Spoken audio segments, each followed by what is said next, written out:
What if your only reason for believing in something, should we say a religion, is because it makes you feel good? Is that any kind of justification? Is it a good reason? Are there any dangers, etc.? Let's have a listen to Chloe, who called in on New Year's Day 2023. Chloe is a pagan believer, and she's got something to say about this, and we're going to see how Jimmy and Matt handle it. Let's go. Which means you're admitting that you believe something without a good reason, right? Correct. Why on earth would you ever believe something without a good reason? Don't you care whether or not you're correct? Because it makes me feel good. So okay, so you care more about whether or not your beliefs make you feel good than whether or not they're true. Correct. Okay. I have zero interest in that. Well, I find it to be a whole, I'm going to let Jimmy get in here. I'm not hanging up.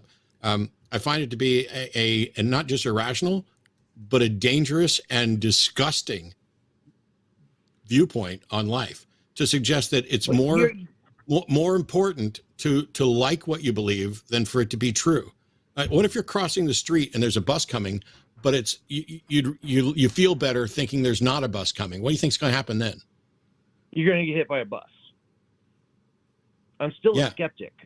No, you're not. No, you're fucking not. No, you're not, buddy. I'll stay out of the rest of this. You are not using any principles of skepticism when you suggest that you're just going to believe shit because it makes you feel good and you don't care whether or not it's true. That's the So yeah, can you call yourself a skeptic if you proceed on that basis, even if your religion is the only instance where you're not demonstrably a skeptic? In other words, you believe in something without good reason just because it makes you feel good.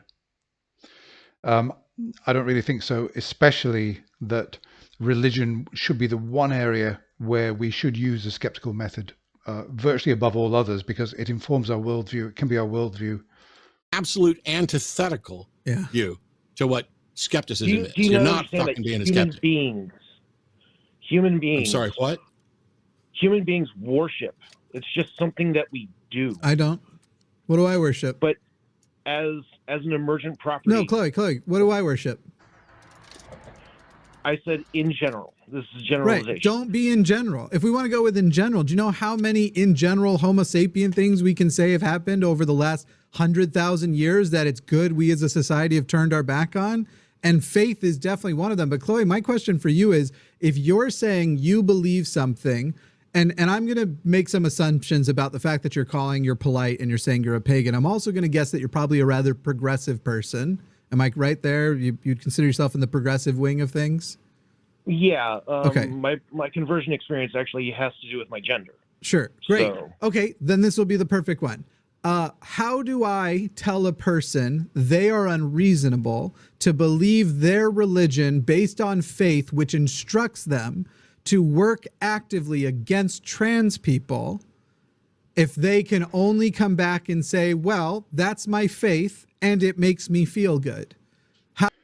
Yeah, good point. Obviously, that sounds like a checkmate move that Jimmy's made there. Just briefly coming back to what Chloe said about human beings have always worshipped. Yeah, human beings have always worshipped. That doesn't mean that worship is necessarily a good thing. Human beings have done other things as well. Human beings have always gone to war. So, yeah, okay. How do I tell them, how do I excuse what you're doing, and how do you excuse what you're doing, but not them? How do we tell them it's good enough for Chloe, but that is not good enough for you?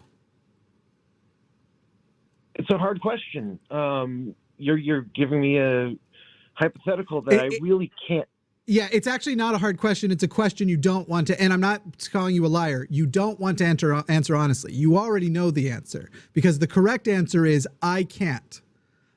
Yeah, and of course, let's say that Chloe has a child that's growing up, say 10 years old, and this child steals something from another child in school, and you say, well, why did you do that? You say, well, because it made me feel good. I benefited from the chocolates that I stole, and it made me feel good. And you'd already told your child that the reason you believe in your religion is because it makes you feel good. So, it's a bad role model. I can't justify saying I'm allowed to have this on faith that makes me feel good, and tell somebody with a harmful belief on faith that they shouldn't have that belief on that same basis? It's not actually it's a super simple question. It's a hard question to swallow, not to answer. Right, but what are the harms? What is being put into it? That's, you don't get why would harm matter if something is true? I just told you the fucking harm. But You're it gonna doesn't get hit matter. by a bus. But it literally doesn't matter, because whether something is harmful or not doesn't make it true or not. If the Christian God exists, he's definitely still a harmful prick. The reason why The argument has kind of changed. Jimmy went down a really good path, I think, at first when he said, well, you can't possibly convince anybody else from a harmful course of action if they tell you that it makes them feel good, because you're doing exactly the same thing. And now he's moved to something else, which is that whether something is harmful or beneficial doesn't necessarily make the belief behind it true. So he's moved on now to another angle of the argument.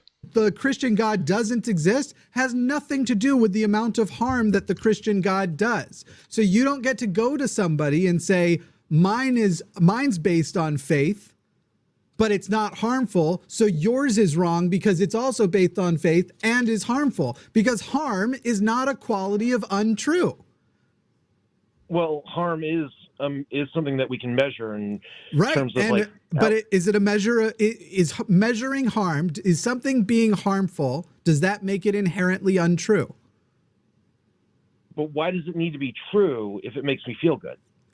I just went over. You are circling the same thing. It's literally not about, I don't care about what makes you feel good. There are lots of things that are true that make me feel good and I accept as true. None of the reasons why I accept them as true is that they make me feel good. Nothing that I say is false is that they make me feel bad. Not one thing. What I say is this is true because of this evidence, and it's not true because of this evidence. You've said I accept something based on faith and it makes me feel good. Some people feel good harming other people. In fact, religion often convinces good people to feel good by harming other people. So if they feel good, sorry, go ahead. No. If they feel good, and that's the validation that they're getting, that's the affirmation that they're getting, and they're believing it based on faith, you and a Catholic, will say, who is out there on the street telling trans people they are their birth sex, and I'm not going to use your pronouns, both of you might experience the exact same emotion of feeling good in your religious practices. So, Chloe, how are you going to walk up to that person and say, your faith is invalid and mine isn't? It's not about faith. It's about action. It's about praxis. What we do in this world based on that faith. Prove that.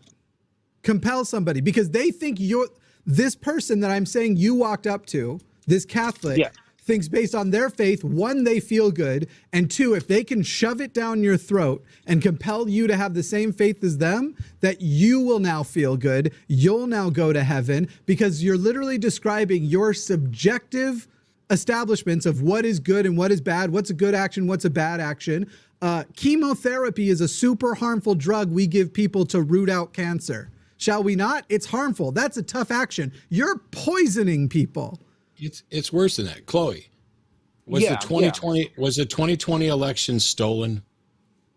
No. But for all those people who believe it was stolen, they don't care whether or not their belief is true. They're willing to accept it. And so they're sitting there believing something that's not true. It's impacting how they vote. It's impacting how they interact with other people. And it inspired some of them to storm the Capitol. How can you sit here? I'm not done. How can you sit here and suggest there's no problem with holding beliefs that aren't true as long as they make you feel good? As also, they are also not harmful. Because there are many beliefs that are not harmful. No, ma'am. Sorry. I'm sorry. Uh-oh, Matt. Be careful. I'm so used to arguing with Mark and saying, no, sir. No, ma'am. What I'm saying is you don't know whether or not your beliefs are harmful because the method that you use to reach them is flawed. If you are going to say, I don't care whether or not it's true, I only care whether or not it makes me feel good until somebody can demonstrate harm with it, you are training your brain to accept untrue things and to keep accepting untrue things until somebody else does the fucking work that you're supposed to do from the start, which is figure out whether or not it's harmful. And you have now trained your brain to be accepting of potentially harmful things. If instead you train your brain as a skeptic to believe those things that are most probably true, it doesn't matter whether they're harmful, because some true things are harmful, which is the point Jimmy was on. The true thing, the objectively true thing is that my practice does bring me comfort. It makes me feel better. The objectively true thing is that you have no way to demonstrate the truth of what your beliefs, and you don't care. How many other things are you going to do that for? A surprising number of things, because there are a lot of things there are a lot of opinions, cool. Ideologies. Then you're not being skeptical. Then you're not being skeptical. You're not being reasonable. You're not being rational, and you're not being good, because to care about whether or not things are true, whether or not they make you feel good, is important. If you go through life just looking for the things that make you feel good, you're right there with the people that stormed the Capitol. You're right there with the people who beat up LGBT people because it makes them feel good. You're right there with the people who want to take away rights from people. You're right there with every one of those people who are convinced that because it makes them feel good, it's good. It's true. It's worth going. It's the same foundation. You're actually really close. I actually agree with you. Yeah. You should. Oh my God, Chloe. You should. You should. I mean, okay, cool. So you're no longer a pagan? No. I'm still pagan. Well, then you don't agree with me. No. I happen to be in the same community, the same group as other people who engage in magical thinking. I have to accept that. I know you're in a group of people who engage in magical thinking. You've already said you're a pagan and you believe stuff because it makes you feel good. You don't agree with me. Well, I mean, I agree with your assessment of my position. That my position is unfortunately not based in logic. It is not based in fact. And there are many people who are firmly not based in fact. But there are different outcomes. There are different risks and rewards. Okay, I'm going to end it there and just add some comments of my own. So, of course, Chloe's been very honest and admitted that she has not got a rational foundation for her belief in her religion of paganism, and that essentially it's based on faith and it's based on the fact that it makes her feel good. She seems to think that this isn't a problem because there won't be a bad outcome, there won't be a harmful outcome, it's beneficial to her. And as Matt and Jimmy pointed out,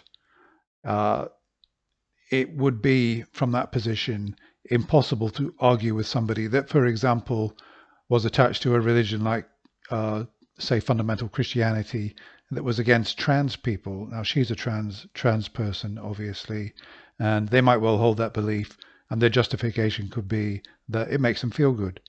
And how could she possibly argue with them because she believes in her own religion because it makes her feel good? There's got to be a rational foundation for thoughts and beliefs. So she's got a flawed worldview. It may well be that she calls herself still a skeptic, and it may well be that she's compartmentalized and just engages in magical thinking purely on her religion, and that every other aspect of her life she does not engage in magical thinking, and therefore she doesn't find it harmful. I think the only problem with that is that it tends to be the case that whatever somebody's religion is, that's also their worldview. So if you have a flawed worldview, which you will do if you haven't acquired your worldview through a rational foundation, it will be a flawed position. So in that sense, yes, it is dangerous. And what else to say? That's about it, really. But I think that probably a lot of people that I've met, a lot of people in religion, either Christianity, Islam, and even sort of New Age mysticism, engage in belief because it makes them feel good. They don't seem to think there's anything harmful in it. And maybe they'll never be in a position where they will have to argue against somebody with a genuinely harmful belief system who says, I believe it because it makes me feel good. And they won't then be able to say, well, perhaps unlike me, you should find a rational foundation for your beliefs. There we are. Thank you very much for watching. I'll be back again soon with another video. Bye for now.